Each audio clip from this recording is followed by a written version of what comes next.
14,000 pesos na accessory para sa aking service vehicle. Pupunta tayong Lipa ngayon para magpakabit naman ng roll bar. Yan ang nga ba ang sinasabi natin?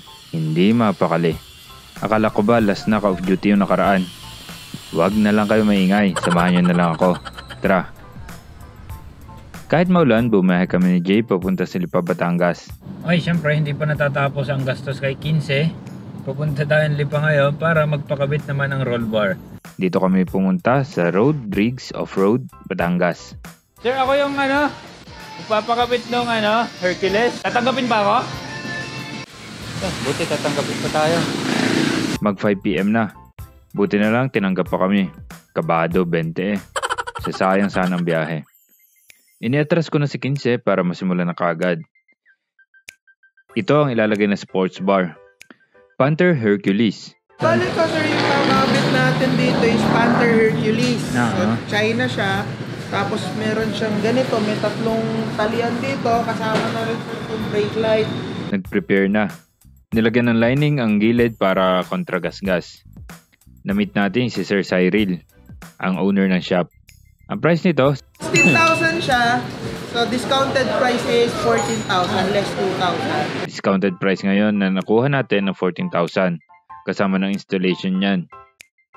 Iniangat na. Pagkalapat, minarkahan lang kung saan sila magbubutas.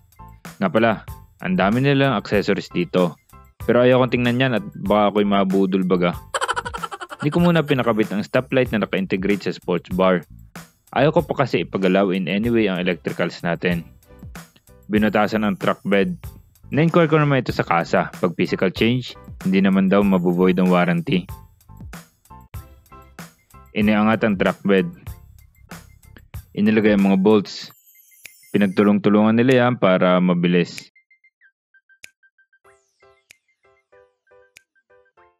Nang nalagay ang mga bolts, ibinalat na ng bed. Ifinit ang sports bar. Adjustable din to kaya lahat ng pickup kasya ito. Nabanggit ko ba na may mga hooks na to? Kaya very useful ang pinang-install natin na to. Kanya-kanya ng higpit ng bolts. Patagal-tagal ding maghigpit, tigigisa na eh. Nilagyan naman ng lining ang salamin ng likuran. Magpuputol kasi ng lawas na bolt.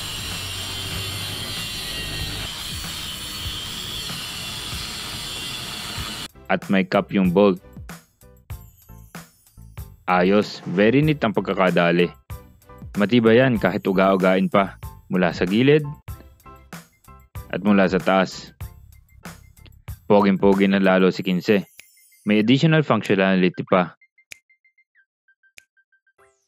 And the least favorite part, ang bayaran. After magbayad, pumunta kami ni Jay sa SM. Ililibre daw niya ako eh. Pampalubag loob para sa aking binayaran. Pero bago niya ako ilibre, magpapapedicure daw muna siya. Pagbigay ang hilig. Ako ay nag-relax lang at nag-cellphone. Si Jay naman nag-enjoy sa pedicure niya. Maya-maya, ako naman, akala may kawawa na nakatulog sa gilid. Joke lang, himbig ng tulog ko nga dyan eh. Pagkagising ko at pagkatapos ni Jay, dito kami kumain sa All For You. Di binanatan na ang kailangan banatan.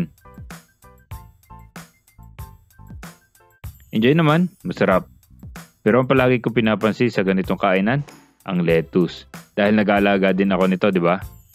Ay kakaliit baga, hindi mo lang makabalot ng karne eh. Pang toppings laang.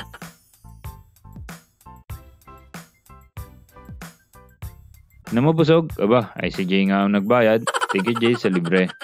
Bago umuwi, dinaanan pa namin ang binili kong second hand na crates, kargahan ng manok kapag magdi-deliver tayo. Kinamada ko lang yan dyan. Nabili ko lang ng 500 pesos each ang 7 crates na yan. Pwede na. Thank you Sir Eric. Saktong-sakto sa likuran. Excited na ako magamit sa delivery. 9:46, bahay pa lang pauwi. A very productive and enjoyed day indeed. Yun lang. Peace.